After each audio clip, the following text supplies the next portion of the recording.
What the hell is this? This is an intervention. Okay, look, I've already told you guys, all of the data that shows cocaine is bad for you is outdated, all right? My boy Tucker down the street, he's got a 17-part YouTube documentary series in a playlist. Send it to you right now. We're not talking about that. This is an intervention for your trade machine addiction, okay? Trade machine addiction? This is bullshit. You didn't pick up your son from school on Wednesday because you were making, and I quote, the perfect Nick Richards trade. It was important. Unbelievable. Nick Richards? Seriously? Not even Cam Johnson? Nick Richards? He could swing the season for certain contenders. No, you really think that? Who says who? Dude, I genuinely don't want to go out with you anymore because you quite literally scare the hoes. What does that even mean? A couple nights ago, we were talking to those two girls at the bar. You started talking about aprons, bro. They thought you were being misogynistic. That is not That what happened. is exactly what happened. No. Yes, it is. No. Hey, so anyways, can we get you guys something to drink or? Yo, so anyways, like I was saying, they're a second apron team right now, which means they can't aggregate contracts and trades. Now they can get under the second apron and still be a first apron team, and then they could aggregate contracts, but I don't know how they get, I don't know who's gonna want Pat Connaughton. That's really what it boils down to. Dude, what the fuck are you talking about, bro? What? You made a complete and total mockery of yourself at Graham Graham's funeral. Jesus Christ. Graham Graham's funeral. Are you proud of joking? yourself? What is wrong with you? But that's just who Graham Graham was, you know? Man, she would have loved this Jimmy Butler trade saga. In fact, the last time I was talking to her, I was explaining Bradley Beal's no trade clause to her and why most teams wouldn't want to trade for that and why he would veto it. I think she understood what I was saying. She'd been nonverbal the last 3 years of her life, but I think she understood and I think she enjoyed it. I didn't even get the chance to tell her that the Grizzlies were interested. Graham, if you can hear me, the Heat haven't traded him yet, Graham. He's still on the Heat, Graham. Folks, as of the time I am recording this, we are officially 23 days away from the NBA trade deadline. Who's going where? Who's doing what? What team's doing what? I don't know. That's the fun and excitement of it all. Before we dive head first into trade content on this channel, I wanted to spend this week going over the history of the NBA trade deadline, more specifically, the recent history of the trade deadline. First and foremost, I thought to myself, does the trade deadline even really matter? Like, how often do teams make trades at the deadline, make significant trades at the deadline, then go on to win the NBA championship that season? Because I specifically remember the Dallas Mavericks making a trade for Kyrie Irving a few seasons ago, me being so excited, me saying, oh my God, this team can win the NBA Finals. And then a bunch of people told me, it doesn't work like that. Teams that make trades at the trade deadline rarely ever go on to win. And I said, fuck you, you're wrong, and you're going to see this year, buddy. And then the Mavericks missed the play-in tournament. They did. They missed the play-in tournament that year. But it got me curious, and I figured before we start getting into it, let's just do a quick little history lesson to set a little baseline for ourselves over the next few weeks. How often do teams make trades at the trade deadline and go on to win the NBA Finals? The truth is, rarely ever. If you think about big mid-season trade additions that went on to win NBA championships, you probably think about the Rasheed Wallace trade in 2004 or the Adrian Dantley Mark Aguirre swap. Hey, Dallas Mavericks mentioned all the way back in 1989. In fact, there's a reason why you think of now 20-year-old and 35-year-old trades. It's because those two are the exception to the norm and not the norm. I went back and I looked at the last 25 champions, every single champion since the start of this millennium, to see how many of them made trades at the deadline. Look, guys, data entry is not my strong suit. All right, so if you can give me tips to help improve so I can make nice charts and graphs and tables to put on the screen whenever I'm talking about things, please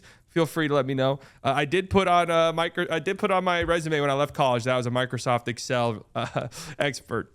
I was lying. But the numbers are pretty crazy. Of the last 25 NBA champions, only 6 of them made trades in the middle of the season that led to them getting a guy who played 10 or more minutes per game in the playoffs for them. And of those 6 teams, only 4 of them got a guy who played 20 minutes or more. Now, that might seem like a small sample size, 25 teams. And I mean, it is. Like, if we're talking about NBA champions, inherently that's a small sample size. There's not that many of them.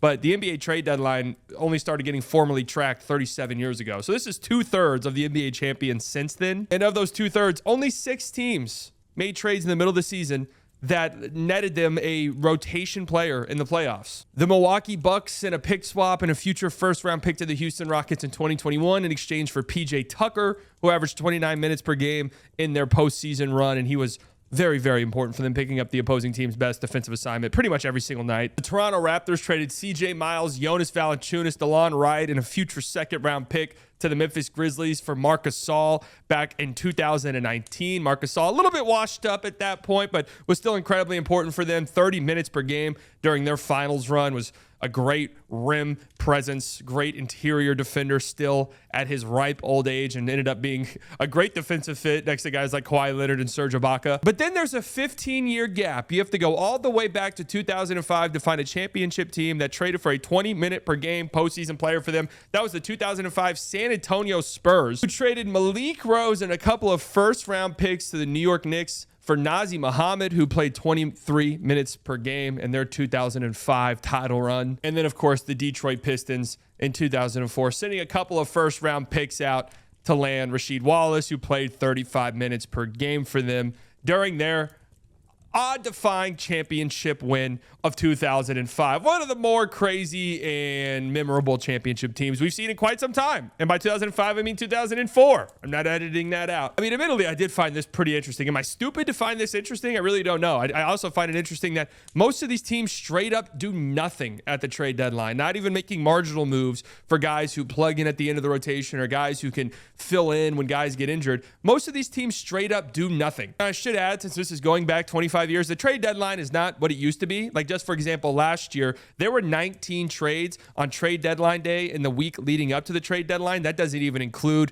trades that happened before then, like the James Harden trade or the OJ Anunoby trade or the Pascal Siakam trade. Probably the three biggest trades of trade season last year. Going back to 2014, there were only 12 trades made during trade deadline day in the lead up to it. Going back to 2004, there were only 6 trades made the week of the trade deadline and on trade deadline day. So players move around much more than they have in years past, most certainly. And even then, there's just not a lot of key rotational players finding themselves on championship winning teams. So if you find yourself entering the trade deadline thinking, man, if my team could just find a second star that could come in and score for us, or maybe a 20-minute per game scorer off the bench, or maybe a starting center who can give us 25 to 30 minutes in the playoffs this year, your team's fucked. I hate to tell you that. Your team is, history tells us your team is probably done for. And that really shouldn't come as much of a surprise. Think about how difficult it is to win the NBA Finals. Think about how good your team has to be. Those teams are not built during midseason trades. They just aren't. Sure, you can flesh out your roster. You can address areas of needs. But you think about teams that go on to win 4 straight postseason series. Usually those teams are pretty well balanced and don't need big trade deadline deals to make things happen. And then you have to think about the difficulty of integrating those players into your lineup, having those lineups mesh with new key pieces added into it over the next 2 to 3 months when you're going up against teams that have been playing together for years in the postseason. Things start to look a little bit dicey. Let's add that context to this year's NBA. If I had to pick the 5 teams that I would say these are the 5 contending teams this year's league, I'd have to go with the Oklahoma City Thunder, who are on pace for mid-60s in wins in the Western Conference. Absolutely insane. The Boston Celtics, they won it all last year. A little weird start for them, but obviously they're in the mix. The Cleveland Cavaliers, I mean, they've been incredible to start this season. I'd throw the New York Knicks in that mix. I think that they're a good team. They got a lot of things to figure out, but I think they'll be fine. And the Dallas Mavericks, who just need to get healthy, but made the finals last year and looked like one of the best teams in the league before they got just destroyed by injuries. I would be shocked if a team outside of those 5 won the finals this year. And if you look at those teams and their situations, the Celtics don't really need a move and they don't have the pieces to make one happen. The New York Knicks did all their wheeling and dealing in the summer, and I would be surprised if they made a huge move between now and the trade deadline, but I guess it's not necessarily impossible because of these 5 teams, they're probably the one with the most holes. The Cleveland Cavaliers, they're incredible. Like, this is their vision. They probably could use a bigger wing, but I don't know if they have the trade pieces to make that happen. So I'd have to imagine they stand pat. The Dallas Mavericks really just need to get healthy. That's it. And then on top of that, just like some of these other teams, they don't really have the trade assets to make anything shake at the deadline. And the Oklahoma City Thunder are going to win 65 fucking games. They have the MVP. Chet Holmgren hasn't even played a game with Isaiah Hartenstein yet. They have the pieces. They have all of the trade capital to go out and make something big happen. But it would kind of go against what we know this Oklahoma City Thunder team likes to do, which is just sort of let this shit play out. So it would be kind of surprising if this trend didn't continue this season. If we look at the champion at the end of the season and say, man, they did nothing at the trade deadline. That was a team that didn't have to do a single thing at the trade deadline and still won an NBA championship. Now, that's not to say the trade deadline doesn't matter. I know I'm poo-pooing the trade deadline, and I know I'm making it seem like it's not that exciting. That's not the case. In fact, if trends were to continue, a team this year is going to trade for a key rotational player at the trade deadline who's going to help them win a ring in 2 seasons. That's right. That's right. Each of the last 3 NBA champions made a huge trade deadline acquisition that helped them out 2 years later to win the NBA Finals. Andrew Wiggins got 35 minutes per game in the playoffs during the Golden State Warriors 2022 Finals run. The Warriors traded for him at the 2020 deadline. Just kind of a hilarious trade in hindsight when the Timberwolves sent Andrew Wiggins, again, a huge key piece on what ended up being a championship winning team a few years later, along with a first-round draft pick that ended up being Jonathan Kuminga. So a top 7 draft pick for D'Angelo Russell. What a hilarious trade. I forgot that shit even happened, to be honest with you. Aaron Gordon also got 35 minutes per game in the postseason during the 2023 Denver Nuggets championship run. The Nuggets traded RJ Hampton, Gary Harris, and a 2025 first-round pick for Aaron Gordon at the 2021 trade deadline. Kind of crazy that Gary Harris has survived in Orlando this entire time because I feel like he's been in trade talks perpetually ever since that trade went down. And Derek White, 35 minutes per game for the Boston Celtics during their finals run last year. They traded Romeo Link for Josh Richardson and 2 first-round picks to the San Antonio Spurs at the 2022 deadline. So if this trend were to continue this year, that means a team that made a huge trade at the 2023 trade deadline is going to win the finals this year. I'm trying to think of what team that could be.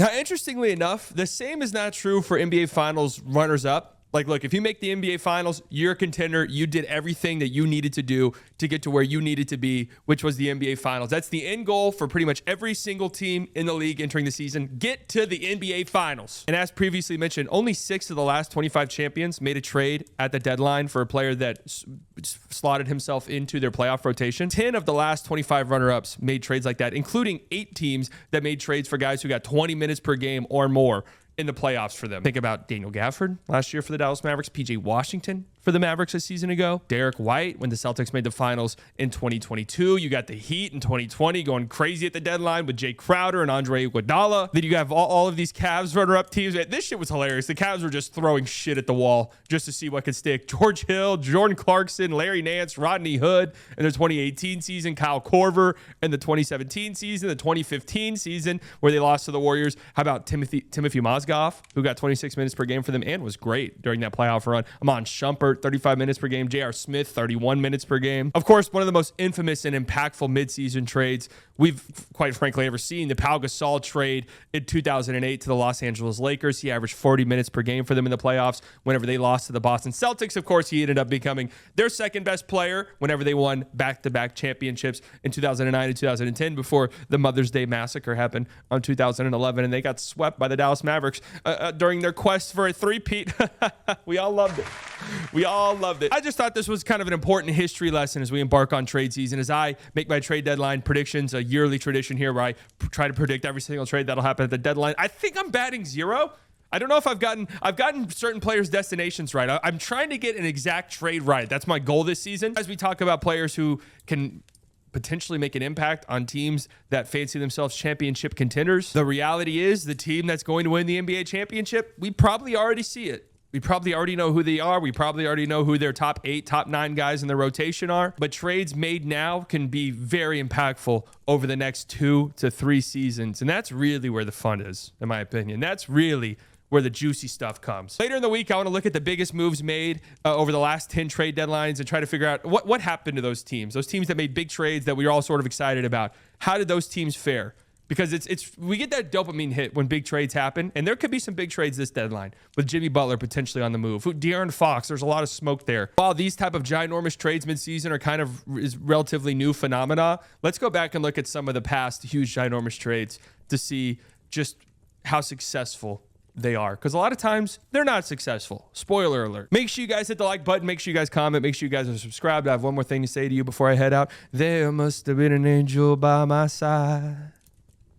Something heavenly came down from above.